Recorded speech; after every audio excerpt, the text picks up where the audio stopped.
Hello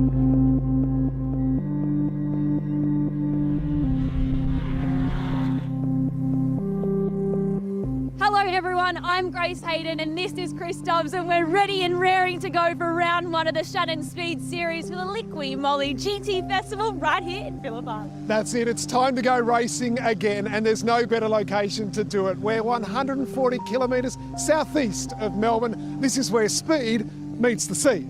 Wild weather, wildlife and wild racing all combined into the one to create the island mecca of motorsport. It is high speed, it's high risk, but it's high reward for those that are willing to roll the dice. And we've got 5 thrilling categories this weekend featuring some of the biggest names in Australian motorsport in some of the most exotic machinery in the world. In an absolutely iconic location, the perfect way to launch a brand new season.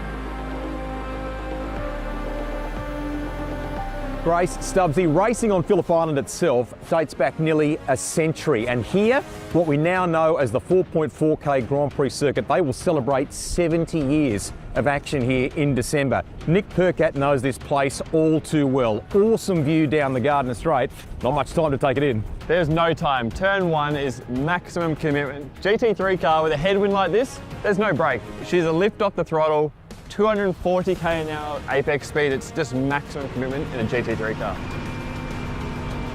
This is turn 4, affectionately known as Honda for so many years, but renamed Miller Corner in 2022 after our Grand Prix winner, Jack Miller. Big break on the way in. What else are we looking for here? Passing. This is I would say the #1 passing spot. Like you said, massive brakes, probably 6th gear, down to 2nd. This is where we're going to see the action, especially at race starts, cold tyres, easy to run wide and easy to get the job done. There's more rise than you realise through 8 all the way here to Lukey Heights. What's it like in quali and race trim? And are you kind of, committed to one line? 100%. Over Lukey Heights, you need to be on the left-hand apex curve as you approach, and as the car gets light over the hill, it wants to wash wide. It wants to push you to the right-hand side of the track, but GT3 car, big aero, it sucks you to the ground, especially light fuel and qualifying. But in the race, when you're following with the dirty air, it does get a lot of aero wash, so very difficult to follow through here come race day. I tend to think of the final corner a bit like a lure. You must want to get on it nice and early. And does it start all the way back there at MG Corner? 100%. Starts at MG Corner. The runoff there actually makes a lot of lap time. And then you get to the final corner, your 5th gear, you're in a beautiful GT3 car and you have to keep it absolutely flat to the board. So the final corner is like no other. Flat GT3 car, then you come onto the front straight, you've got the beautiful Melbourne signs and the ocean, and you've completed a perfect lap of Phillip Island. There you go. A quick look at the island, a legendary place for a season opening showcase of some of the best 4-wheel categories in the country. Well, here she is, the beautiful Victorian coastline, of course home and host of the iconic Phillip Island Grand Prix circuit. Such a rich history this track holds, and much more will be made here today.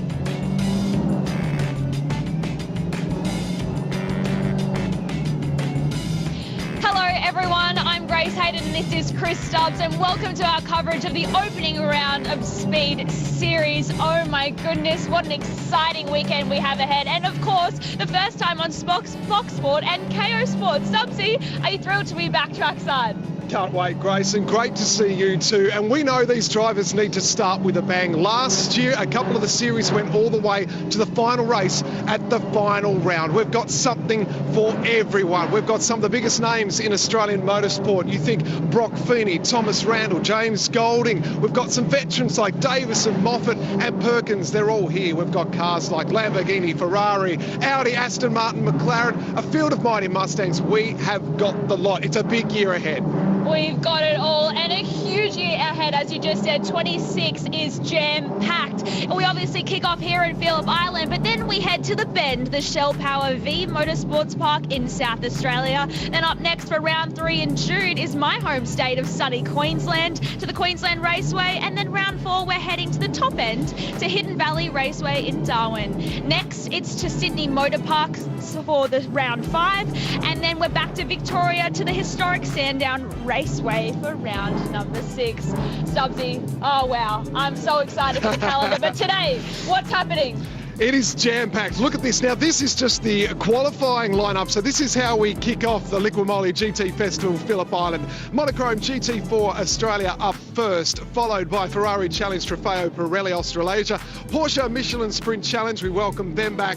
And then, yes, GT World Challenge Australia powered by AWS. Then we get to go racing, and quite fitting that our first race of the weekend would be Motorcraft Mustang Cup Australia, the first time we see that series. So another page in the epic history of Mustangs in Australia. Then we're racing GT4, Ferrari, Porsche. We wrap up the day with GT World Challenge Australia powered by AWS. Will it be raining still then, Grace? That's the question. Oh, time will tell. You never know in Melbourne, hey, but looking at the conditions on our wonderful graphic here, we have 14 degrees. It is currently at the track, but it's expected to hit 20 degrees today, which is optimistic, I'm thinking, Stumpsy. Now, there is a 95% chance of rain. It definitely has been sprinkling a little bit this morning, so I'm expecting a little bit of rain around the whole day, but 13-kilometre around wind today as well. So it's all conditions for our drivers today. Excitement galore. I'm sure they're looking forward to that. Well, there's a saying here at Phillip Island, if you don't like the weather, just wait 10 minutes. And I think that's the case today. The other saying, if you want good racing, just add water. And that's a saying that Greg Russ knows well. Good morning to you. And for the first time, Charlie Barlow. Stubbsy, Grace, good morning to both of you. Yes, a little bit of a sprinkle happening here. Cars are warming up behind us. We've got 20 minutes of action, 2 qualifying sessions for Monochrome Australia GT4. Charlie, this field is stacked with competitors. It's expanded over summer, and the outfit behind us, man, what a story. Mooted in October, SRO Motorsport, they're doing some great things, aren't they? This is what we say in motorsport. When you're having a big swing at it, you expand from 2 cars to 4 to be dual McLarens and dual Mercedes AMG for Team SRO Motorsport. And impressively, Rusty, they have one of the best Australian motorsport technical minds. They've brought in LIQUI. Australian motorsport fans might recognise that name from Supercars and DJR, 888 and recently Premier Racing. But he's here in GT4 as competition director of SRO Motorsport. Very exciting for them and really underpins their investment in this really exciting category. There is a bit of an international flavour in this squad too, with the Kiwi William Exton pairing up with young Jack Johnson. That is a name to remember. You may have seen the AFL 360 program during the week. Jack's dad is none other than 6-time All-Australian and AFL Hall of Famer Brad Johnson. Can't wait to see what he does. But there's more stories than that up and down the lane. We'll cover those for you. Let's go to your commentators now as we say good morning to Richard Craill and Nick Percat.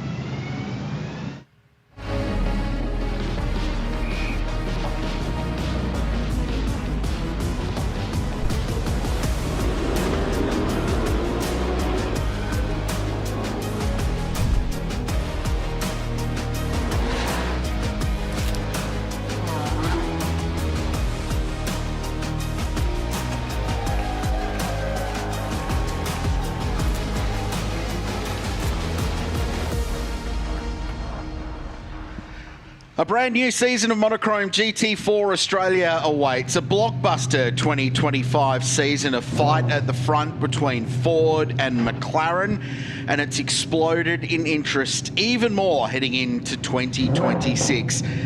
34 cars entered for this weekend, a capacity grid here at the Phillip Island Grand Prix circuit. Cars about to roll out for qualifying as we welcome you upstairs to the commentary box. Richard Craill, Bathurst champion, supercars winner, GT expert Nick Percat joining me this year.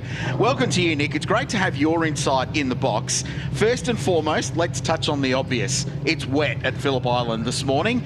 This is going to be challenging. 100%. Thanks for having me.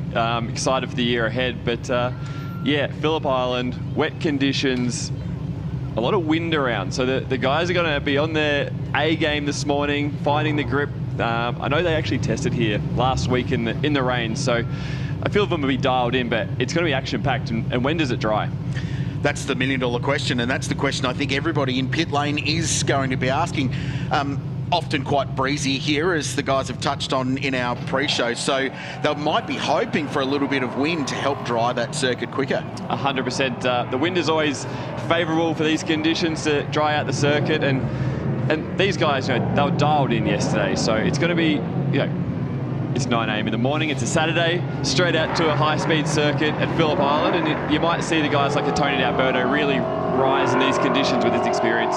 So cars on their outlap for qualifying one in Monochrome GT4 Australia. Let's take a closer look at this amazing racetrack. 4.46 Ks of the best tarmac in Australia, and one of our international imports this weekend took us for a tour in his Ford Mustang.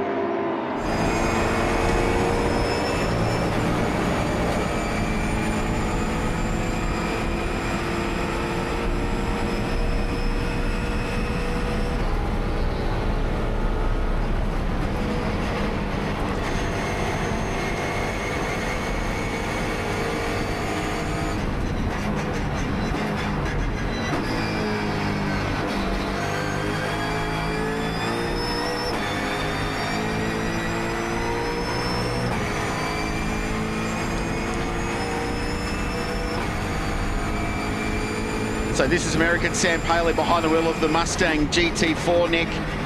It's an awesome piece of road. Big stop down here, turn 4. As you touched on in your opener, key overtaking opportunity. 100%. It's the biggest braking zone on the circuit.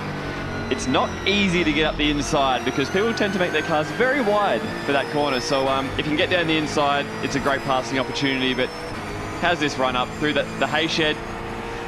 Used to be sketchy flat, but these cars these days, everyone's just pinned and up over Lukey Heights.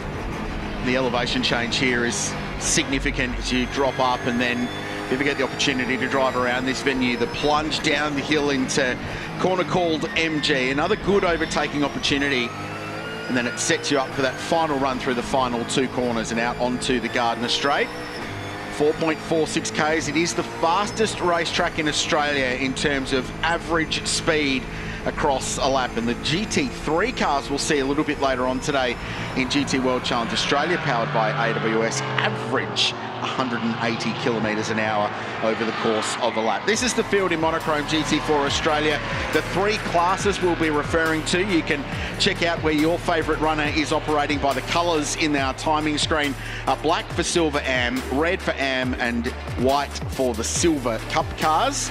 It's an incredible field with 33 cars this weekend, 10 Mustangs, 6 BMW M4s, 5 Supras, 5 McLaren Arturas, 4 Porsche Caymans, 2 Mercedes AMGs, and 1 Ginetta G55, making up this remarkable grid. And we'll be telling you these stories over the course of the weekend. 2 15-minute qualifying sessions. They set the grid for race 1 and race 2. If you're running 2 drivers in your car, you will split the work across these 2 sessions between your 2 drivers. So we get underway. With your race car driver hat on, Nick, what are you looking for right now? It's your first laps of the day. It's cold, the circuit's green, it's wet. You don't know what the grip level's like. What are you searching for now on these outlaps? On the outlap, you're looking for the bitumen that is darker in colour. So the shinier it is, the slipperier it is. So I'll be out there, little things. I want to put a clear visor on, all these little things to make sure you can see the surface better, and looking for where there's no standing water, the darker patches, and then really just trying to spend these first few laps of getting nice track position so you're not in the spray of another car. But in the wet, you really need to make sure visibility is king. So if you can get a nice clear bit of track, know exactly where you need to put the car for when you really want to push on, because these first few laps it's just about warming the car up, warming the tyre up, finding the grip, and you'll be looking at lap 3, 4, 5 onwards where the real heat is going to come in.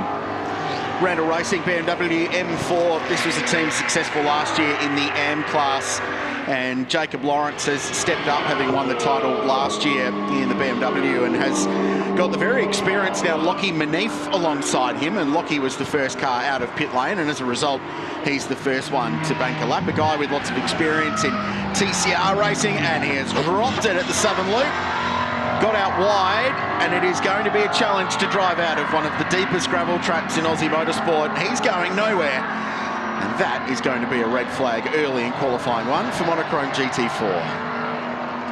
Crazy how he would have felt like he was walking.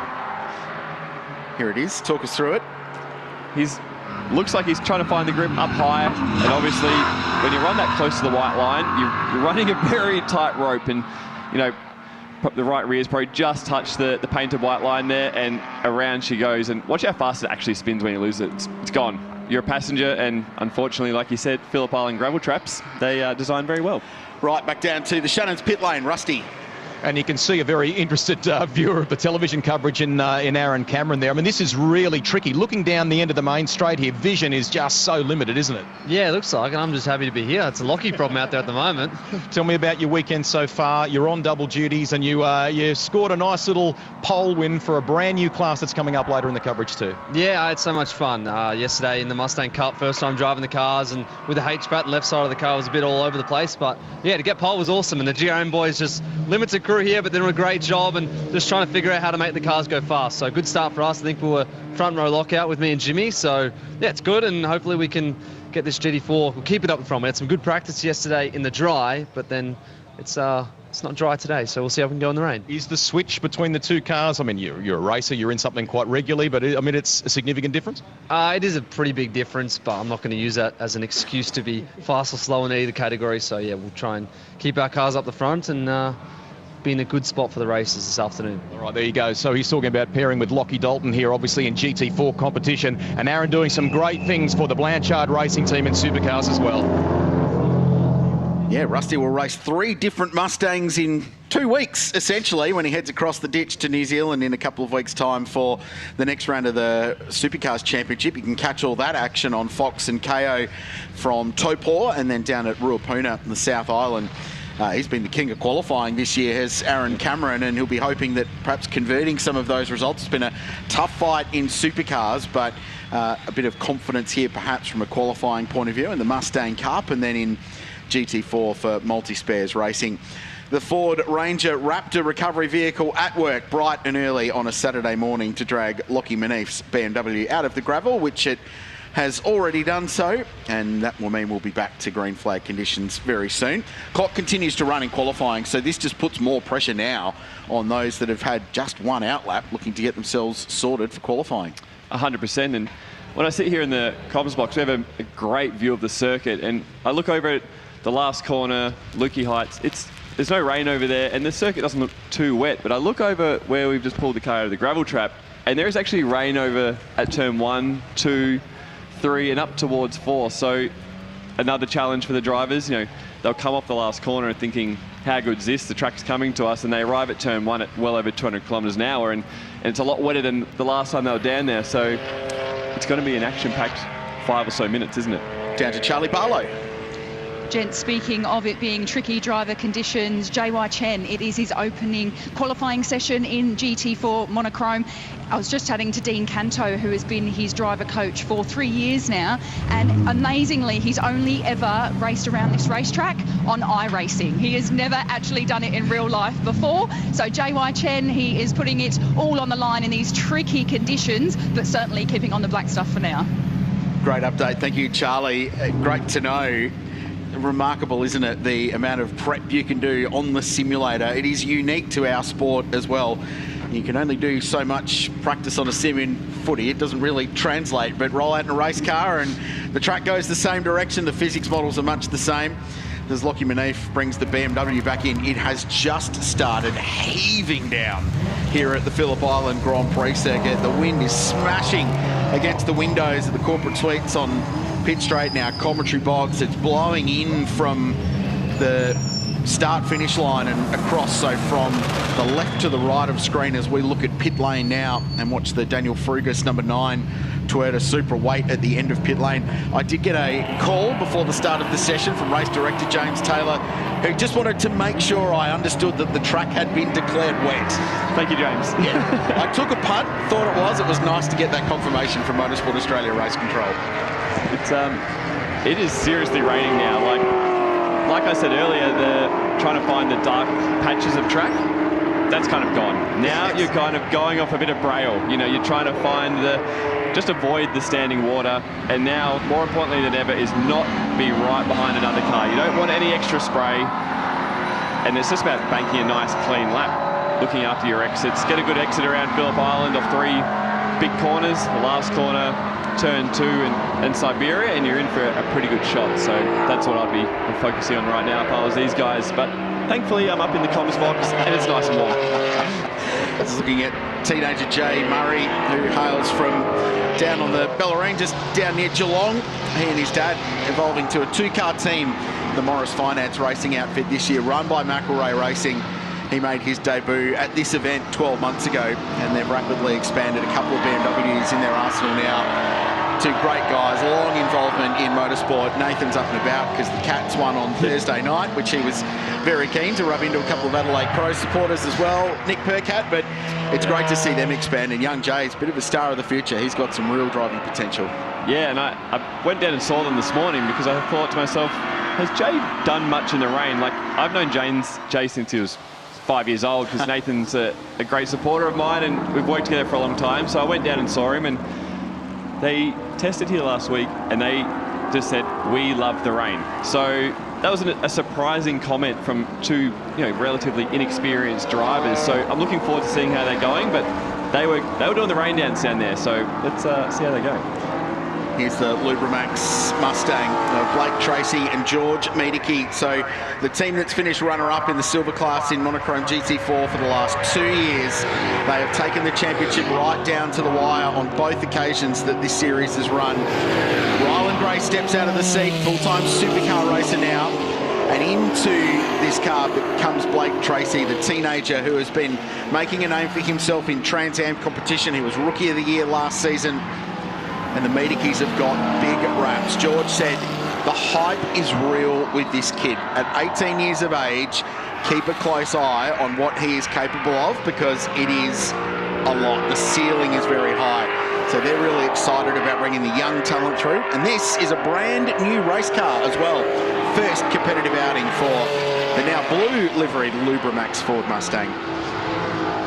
I've heard very good things about Blake, and you can already see the way he drives the car off turn 2. It's sideways, there's attitude. So I'm looking forward to watching how he goes about his craft, and pushing quite hard at Siberia, extremely wide at the apex there. But this is what the rave has been about. He works a little bit with Tim Slade over the years, and Tim had great things to say as well. So it'll be good to see how he progresses over the season, how he goes in the wet versus the Cameron McLeods and Tony D'Alberto. So yeah, he's in a very good position at the moment. This category's turned out to be quite a good development category for young drivers to learn the ropes and learn how to get the tyre to work, car balance, setup. There's some strategy involved because there's pit stops, so there's elements of hitting your marks. And while Ryland Gray, of course, has been in the Super 2 series for a couple of seasons as well, the experience that he's gained in Monochrome GT4 not only has prepped him well for supercars, but it got him involved in the broader Ford family as well. So it raised awareness with the manufacturer, and we all know what Ford are doing in motorsport, not just here in Australia, but globally as well. 90 seconds to go in qualifying one. It's flown by with that red flag. So these laps are absolutely critical right now. Off the road goes one of the Ford Mustangs. That's the 227 car. That's another one off. I think that's down at Siberia on the exit, running towards the hay shed at the back of the Phillip Island Grand Prix circuit. In the middle sector, Tom Heyman currently quickest in the McLaren. Cam McLeod second, Aaron Seaton third. Quickest laps are 49.2. Pole position here last year in the low 33s in the dry. So that's the difference, wet to dry. And Heyman bails into pit lane in the Method Motorsport McLaren. So I think he thinks he's done. Well, they've all done their fastest lap before the red flag, before the big amount of water was dispersed onto the track. So we're talking up how good Ryland Gray and everyone are going out there, but they're seconds away from the outlap basically of qualifying. So not a bad move to park the McLaren, sit in pit lane for a few extra minutes and have a little bit of a debrief with your team for Q2. So the key now really is, if you didn't get a lap time before that red flag, you need to set one now. If you got a lap time in, you got lucky with the timing, because the track is dramatically wetter now than it was at the start. So Tom Heyman, McLeod, Seaton, Ryland Gray got a lap in. So Ryland wasn't due to race this weekend, but he's driving the car that his dad Jeremy will be racing full-time this season. He's filling in for Jero, so he's gone fourth straight away in a Toyota Supra. So he's jumped from the Mustang to the Supra in GT4 competition. Tony D'Alberto is in a Mustang this year. car looks a lot like, there it is, Dick Johnson racing car that he'll drive in the Supercar Enduros later this year. TD is 5th at the moment in car number 21. Another driver doing double duty this weekend. He'll be driving the Wall Racing Lamborghini Huracan in GT World Challenge Australia. Interestingly, that was Tony's quickest lap of the session, a 51.2. As the checkered flag drops, Daniel Frugas improved as well and went 5th. And Willie Exton, the Kiwi, 50.5 in the McLaren's, just gone 4th. So some improvement late in this session. They're still about a second and a half off those early times banked by Heyman and McLeod and Seaton. But that's a good lap from Will Exton to go P4. He's a Kiwi. He's web feet. Saying they're good in the rain. But that's very impressive because, yeah, when you look at that monitor, they're starting to get some green sectors, but it's not as easy as it was. So, yeah, credit to him there. But I'm actually seeing Cameron McLeod, middle sector, he's gone purple. So, could be a late upset. Yeah, pressing on. He's only got to find 0.07 of a second to beat Tom Heyman. McLaren and Ford have been the two dominant brands in Monochrome GT4 Australia since the category's formation a couple of years ago. McLeod's on a lap at the moment. We'll keep an eye out for 2:27. He improved his lap time, didn't improve his position. 1:49.25 for McLeod. He got within 0.029 of Tom Heyman's lap. So sitting in pit lane, watching on, the McLaren has clung on to provisional pole position in qualifying 1 for Monochrome GT4. If that says anything for the year we're in for, qualifying 1, wet 2/100ths of a second. Yeah, tight, yep, is what you're saying. It's going to be hugely competitive this season. This is Tony D'Alberto coming into pit lane. So Heyman, McLeod, they're silver class cars 1 and 2. Silver Am topped by Aaron Seaton, who's 3rd outright in car number 1. He and Jason Gomersall won that championship last year in a brilliant season.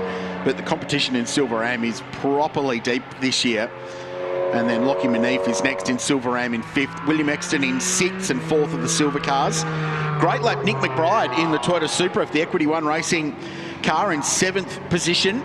I'm not sure if Rach is watching at home at the moment, but hello to Rachel, who is pregnant and expecting very soon. So Nick's on watch to depart back to Melbourne at any point if he needs to this weekend, he tells me, but he's done a great job in 7th place. Ryder Quinn in the BMW in 8th, Caleb Patterson in 9th, and Daniel Frugas in the Toyota Supra rounding out the top 10.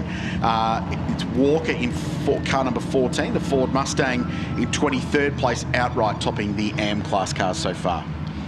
A little bit of probably a surprise, I'd say, is when I look where Cameron Crick is, P20. We're used to seeing him at the front of this category, so he's got a little bit of work to do. Yeah, we'll pass some cars moving forward, won't he, as we take a look at the provisional results for qualifying 1 in Monochrome GT4 Australia. So this sets the grid for one of the 2 races. We've got another 15 minutes coming up now as the sun breaks through at Phillip Island, because it's Phillip Island. So Heyman, McLeod, Seaton, the drivers on the left of your screen have done the lap times in that session. Dalton and Manif next. Great last lap from William Exton, the Kiwi, to go to 6th, with McBride, Quinn, Patterson and Frugas rounding out the 10. Over the page, you can see Walker on top in the AM class in front of Bailey Love. Another car a long way back is the Method Motorsport McLaren of Jared Hughes and Summer Rintoul, 25th position only for Hughesy in that session. So they've got a job to do in qualifying 2. Summer Rintoul will take over the driver's seat aboard that car. Pretty hard to get a read and a form guide out of that session, given it was interrupted and the conditions changed so dramatically throughout. Yeah, that is tough, because obviously yesterday we saw a certain 4 or 5 cars at the front in both sessions, and I'm looking down the lane now to see what's going on, and there's no one's taking tyres off them, so they're trying to keep that heat in the wet tyre. You can see George Madecki down there getting a little bit of information before he heads on out, but it's going to be interesting. Like you said, the sun's randomly come out and we're getting ready to go again. About half the field splitting the driving between 2 drivers. How much is that information transfer going to be important from Blake Tracy to George Madecki between Quali 1 and Quali 2? It's going to be huge. It's one thing with the wet, unlike the dry, you learn so much lap to lap. The track changes corner to corner, braking zone to braking zone. So whatever information they can get across to each other and, take in, because when you drive out there in the wet, it's not easy. Over 200 kilometres an hour at Phillip Island, the car's moving around, and for someone to go, oh no, you just brake at this point. It's not that easy to just go out there and do. So it's definitely hard to take on that information. Much easier in the dry. So they'll have their work cut out for them. But the guys who are obviously going straight back out there, it's a little bit easier. Yeah, so they'll have currency, won't they, from that first session and understand the conditions. But this is Phillip Island. If you haven't watched racing from here before, this is what it's like. 10 minutes ago, it was heaving down with rain. Right now, bright, beautiful sunshine down at the Southern Loop. Rusty? I'm with Cameron McLeod. Nice work there, and it looked as though you were on the improve, but just not quite enough to grab the pole at the end there. Yeah, I think that last lap I was past about 3 people around the outside. So, no, it was really good. Wally did a great job with the car. You know, I'm not going to tell you what he did, but, you know, it was actually really good to drive out there. Plenty of grip. So, yeah, definitely knows how to set up a GT4 car. I love how you brought that into the conversation, talking about Wally's story, who's got a great story in around, you know, motor racing in this country from an engineering perspective. Quickly, Mason's jumped behind the wheel there now. You had a word to him before he set off. Nick Percat in commentary talking about not many people changing tyres here. You're wanting the warmth in that rubber already, aren't you? Yeah, 100%. These tyres are actually quite good. They were pretty much up on the first lap around. So, but yeah, obviously just keep the temp in the tyres. I got more and more temp. They're getting faster and faster. So send Mason out. He's done some wet laps here in the radicals. So we actually had a cheeky look at his onboard. So that definitely helped a lot. But you know, Mason's really good as a, you know, I'm not going to call it second driver, but you know, B driver type thing. You know, he's definitely shown, you know, he can do it, and there's no doubt we're probably, you know, one of the best driver combos on the grid so far. So well done, mate. Nice start to the season. Great work there. And guys, can you believe it? There's a bit of sunshine poking out. Changeable conditions for this guy in his session. Well done. Thank you. Thanks, Rusty. With Cam McLeod, he's a star of the future. He's a great character. He's a personality. And he's a very, very, very speedy racing car driver too, Nick Percat. Looking forward to seeing what he can do. And Mason Harvey's just taken over that Ford Mustang. With a little bit of breaking news, though, let's go down to Chris Stubbs with news on the LIQUI Motorsport Mustang. Stubbsy? Yeah, the Lubrimax entries sitting here, as you can see, they're going to work. Never a good thing when you see a shredded belt removed from an engine bay, the main drive belt, when Blake Tracy was in the car. So I'm just going to grab Blake now. And Blake, what happened out there? Did you have any warning? Oh, yeah, we did. The battery volt come up, a warning, and I was like, that's a bit weird. And I was just watching the cylinder head temp, and that just kept rising throughout coming up to LIQUI Heights. And then as I come into the pit entry, it just went shot through the roof. So just pitted, and yeah, that was it. So just didn't maximise that first lap. And yeah, we've got a long day ahead of us, but I'm sure we'll be able to get back to the front. Thanks for the update. Good luck. Thanks, guys. So breaking news, drive belt on the engine gone. So electrical, the alternator obviously stops working. That's driven off it. And the cooling system in the front of the car as well, not pumping water through the engine. So they've done the right thing by getting the car back to pit lane. But George Medica will take no further part in this session, which means one of our genuine outright contenders in the silver class will start absolutely last. Great for us. We'll get to watch him pass some cars, but wow, that's a massive blow early in the weekend. It is, and it's not, you have so much hype leading into round one and everything's perfect. The car's perfect, your race suit's new, like the OCD in the off season is your pride and joy. So to have something like that happen in qualifying one, it's disappointing, but we all know what that team's like, and George, he'll soldier on, he'll put some big moves on during the race, and like you said, it's great for us and the viewers at home. We might just get our drone locked onto him in the race, I think. Just follow him the whole way through, because it's entertainment guaranteed. He will pass some cars. So qualifying 2 now. If you're running 2 drivers, the second driver will be behind the wheel, as we heard from Cam McLeod. So out there at the moment, Daniel Frugas driving solo this season. He's behind the wheel of his Toyota Supra. Aaron Cameron's jumped behind the wheel of the multi-spares racing car, bright yellow and blue, heading into turn 1 now. This team headed up by Brett Peters, based in Queensland, noted for their time in Touring Car Masters with Ryan Hansford. They love the big V8-powered muscle cars because they've got the Tiranas going there and the Mustangs in Monochrome GT4, and Aaron Cameron is going to be one to watch this weekend. Charlie? Down into the lane and have a quick chat with Silver Am contender Cameron Crick. Not quite where you guys wanted to be in that Q1. You said there was obviously tricky conditions, but a bit of traffic as well, Cam. Yeah, the car was actually really, really good. Yeah, we didn't get the wets fitted in time, so we started on the old set of wets, and then we went to the new set of wets in the red flag. Then by the time we come out, I think we had one flying lap, and I had to pass a fair few cars. So I'm guessing we're miles back. But I was actually happy with the last few sectors. The car actually felt all right. So I think hopefully it's pretty comfortable for Dean, and we'll see how we go. See how he goes in this one. Thanks for the update. Thank you. Thank you, Charlie. Yeah, Cameron Crick 20th in that first session. So Dean Campbell has got the job to do. Those two will pair up again next weekend in the Bathurst 6 Hour at Mount Panorama in a BMW, looking to defend their win last year. Daniel Frugas goes quickest at a 48.8. For reference, Tom Heyman's pole-winning lap in qualifying one was a 149.2. So already the track looking better. And it is remarkable how quickly this place does dry out. And a bit of UV now, a bit of warmth from the sun and a little bit of breeze will help clear that out. So there's been a lot to take in early in this session. There's been mechanical dramas, there's been changeable conditions. Let's see if we can settle down now and get a clean qualifying number 2 in Monochrome GT4 Australia as Jack Wallace crosses the line in car number 62, another of the Ford Mustangs, 10 on the grid this weekend, and he goes 4th. Silver cars right now, first 3 9th on the leaderboard. I look at Aaron Cameron as he came onto the front straight and gave himself plenty of clear space. He got himself through the traffic on the outlet, but how's the drift? Looks spectacular. Maybe not the fastest way to come off the southern loop, but I think he's put himself in a really good spot here to execute the back end of the session. And that's just experience, is it? He does this week in, week out. Wallace qualified this car 16th in race 1, so the Wallace Motorsport team out of South Australia looking strong. Back to Stubbsy. Guys, that was an incredibly impressive effort from the team there with the Lubrimax Mustang. George Wiedeke is now out and taking part in this session. Shout out to Chris O'Toole, who both of you would know well from his time at Tickford Pro Drive Ford Performance Racing. That was intense, but the car back out.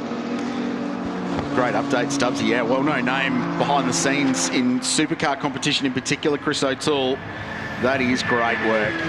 Super team assembled down there at Wiedeke Motorsport. They're the Ford Motorsport distributors for the cars, both Mustang Cup and GT4 Australia.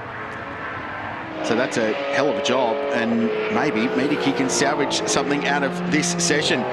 Johnson went quickest, by the way, in car 114.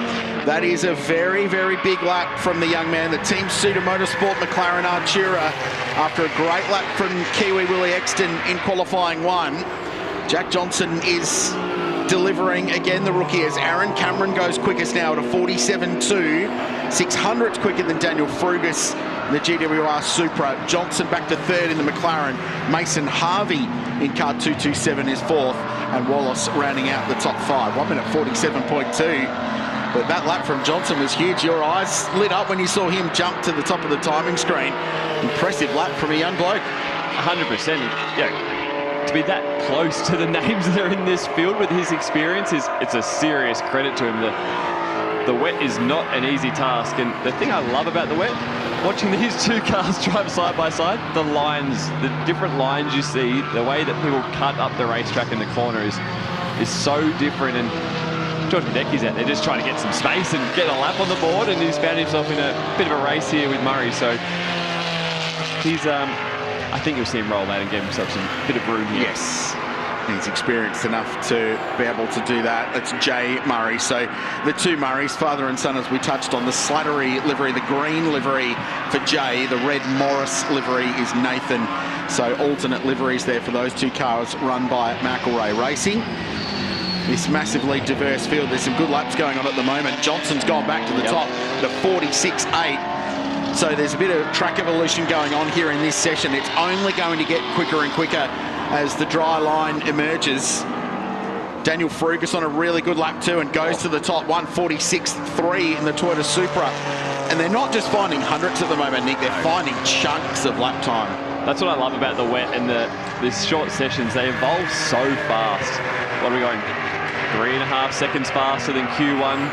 Obviously the track's getting better and better with no rain, but the drivers get dialed in. Like we heard from the boys earlier, the warmer wet tyre was getting faster and faster. So there's some standout guys. I know there's still 5 odd minutes to go, but to be going toe to toe with Aaron Cameron for Johnson, I think that's very impressive. Mason Harvey, limited experience, doing an absolutely great job. And And like I said, these conditions aren't easy. It's in the dry, it's a bit more autopilot for them. So to be out there and putting the car on the line like this is seriously impressive.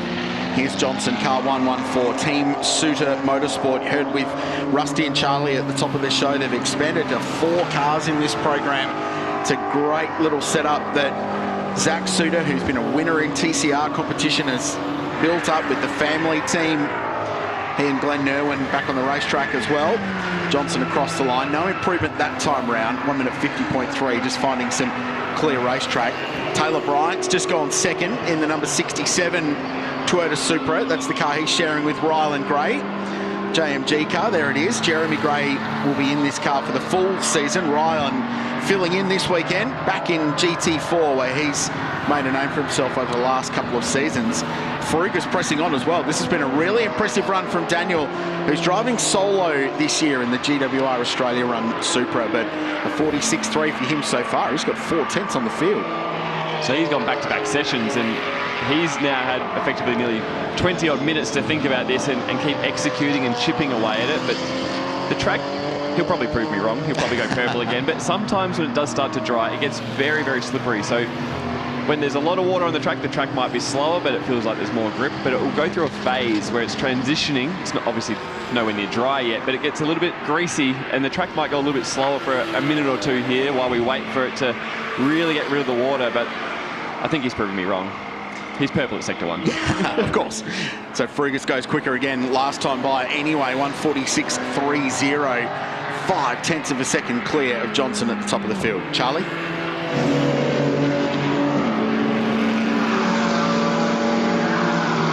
So I thought I'd grab a quick chat with Tom Heyman. Of course, this is all about defending your title, my friend, and you put it at the top of the times at Q1.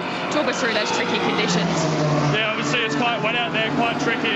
You always get in every lap, it's starting to dry up. So Jet's out there right now. It's obviously one of his first times in the car, especially in the wet. So he's doing a great job and building up to it. And what kind of knowledge transfer can you give to him at this time? Basically, just go out there, have fun, try and find the fastest way around the track is all I can really say. It's up to him to learn how it goes, and I just give him the tips as we go. Top teammate, thanks for the update. Thank you. It's a good character, Tommy Heyman, 2-time Monochrome GT4 Australia champion, wrapped up the title in dramatic circumstances with Maxi Gagan last year in the final round at Hampton Downs. Drove with Marcus Flack in year 1, so young Jet Murray steps up. He's Cooper's little brother. Cooper Murray running for Erebus in the Repco Supercars Championship. So more family ties in motorsport. Daniel Frugas goes quicker again, 45.6. He's taken my theory, thrown it out the window and said, watch this. Get used to that, by the way. That happens a lot to us up here. Drivers prove us wrong all the time. You have been guilty of that in the past. Across the line goes Aaron Cameron and goes second in the multi-spares racing Mustang. So Toyota, Ford, McLaren, the top 3 at the moment. Cameron winding up now. He goes to second. Still a minute and a half, so this lap will be the last opportunity for Aaron Cameron to challenge for pole position. Johnson is next. Jet Murray, we just heard from his teammate. He's gone 4th at a 147.0. Good luck for the Method Motorsport McLaren. Taylor Bryant is 5th. Mason Harvey 6th in the Mustang. Then it's Jake Camilleri, Shearer, Wallace, Dunstan rounding out the top 10 in the little Ginetta, going along nicely in these slippery conditions. That's a heck of a lap, actually, the silver class car. Walker leading the AM class in his 13th outright, which is a very good lap for Glenn. And Jason Gomersall leading the way in silver AM, but only by a 10th over Daniel Gillison in the BMW. But let's follow Aaron Cameron around, Nick Percat, because he's on a push lap. He's got a little bit of traffic in front, but it's good traffic. They're fast cars that will be contenders for the silver class win with the multi-spares car. He's gone personal best in the first sector. Can he improve? Can Aaron Cameron wrestle this one away in the multi-spares racing Mustang?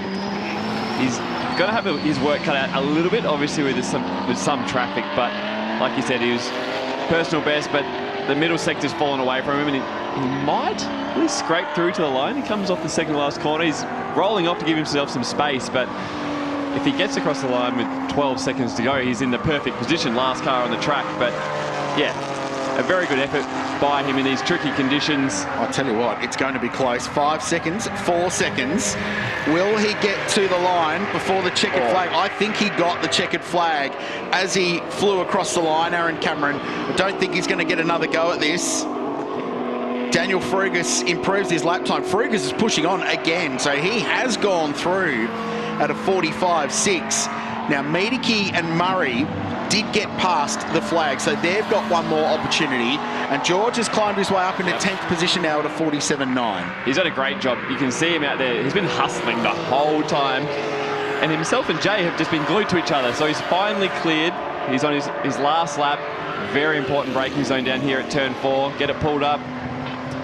And now we're looking for a nice exit. Aaron Cameron still absolutely hustling at the inside of Jay there, but if George can finish this lap off nicely, he might land himself inside that. Oh, he's in the top 10, isn't he? Yeah, Aaron Cameron's sector time hasn't tripped up, so I think they've put a full stop on the number 27 multi-spares racing car. The checkered flag just was unfurled over the fence as Aaron Cameron went past it. I don't think this lap will count for the multi-spares car. Daniel Frugas doesn't care. He's pushing on, and George Miedeke can complete this lap as well. In the Lubramax racing car for Miedeke Motorsport. He's 10th at the moment. Cameron next. Johnson third. That is a huge debut performance. To me, that's a standout performance. Obviously, the man up pole's done a ripping job. 7 tenths on the field, but for Johnson, the experience and you know where he's at in his career in these conditions is seriously impressive. And we watch George come up the last corner, the run to the flag with his Aaron Cameron just hassling him on an extra lap. Oh, and improved to 9th. So good job. Yeah, good final sector in the end in a delayed session. So if you're new to the coverage, had a drive belt fail on that car with Blake Tracy behind the wheel in qualifying 1. The Miedeke Motorsport team replaced it quickly, got the car back on track. He ends up 9th. Excellent job. The other driver we'll give a shout out to is Jensen Shearer in the number 46 Aperitif Racing Porsche, who ends up 6th outright there, right at the end, so flying under the radar. Yeah. A bunch of different brands in the top 10 at the end of qualifying 2, and the first Monochrome Australia GT4 pole position for both Daniel Frugas, for GWR Australia, and for a Toyota Supra as well, so their first pole in the category. The AM class pole went the way of Glenn Walker, 13th outright silver AM. Right at the very end, Kent Quinn in the number 28 Porsche popped up to the top. So that's a good lap from the Neurogenics Proteins car. These are the highlights of a crazy Phillip Island qualifying session for Monochrome GT4 Australia, and pretty cliche Phillip Island conditions as well, Nick Percat. It didn't get any more Phillip Island or Melbourne than that, did it? It looked like we spoke about before the session, it might dry. Again, proved very, very wrong, but credit to all the drivers out there. That's the hardest condition you'll get on a Saturday morning, any time of your life, but credit to all of them. They drove, to be honest, faultlessly. The teams did an amazing job for the first session of the year, so I'm excited for the racing. The grid's a bit mixed up, and the pole position man of Frugas, that lap, 7 tenths on Aaron Cameron. With the form Aaron's in, wow. Yeah, I mean, he's been the best, if not one of the best supercar qualifiers this season. So to go second there, that's a mighty lap from Frugas. There is the number 9 car for GWR Australia. He's got it all to himself this weekend, driving solo. So the first pole for a Toyota Supra in Monochrome GT4 Australia. Ford Mustang second, McLaren next. Silver class cars first through 12th in that one. And then Glenn Walker in the Ford Mustang, that is the car that won the championship. Was a contender in the championship, runner-up the last 2 seasons for Miedeke Motorsport, and he's purchased that in the off-season. Lots of great vantage points here at the Phillip Island Grand Prix circuit. Where would you go and watch from if you're in Spectatorville? Ooh, I'd be at the apex of turn 1 for a bit, and then I'd actually somehow scurry myself over to Siberia. You might get blown away or end up in the ocean today, but you can see so much. You see the braking zone at turn 4 and the run off Siberia up the hill towards LIQUI. We'll hear from our pole sitters in just a second, but if you're a category on the cards next, the Ferrari Challenge is coming up next, then Porsche Sprint Challenge. You're spending a lot of time right now watching this racetrack to make a decision about what tyres you're going to run. 100%. Obviously, probably an easier one for the Ferrari boys, but the the Porsche teams, they'll be watching this extremely closely. They'll have a cut-off time of when the slick will be a better option than the wet, and that's when it's up to the drivers to keep it literally on the island, on the black stuff, and see if they can do a lap late. That's the voice of Nick Percat. He'll be back with us later on today. A break from the Phillip Island Grand Prix circuit and the Shannons Speed Series. The Ferraris are on track next. It's a wet and wild start to the Shannons Speed Series.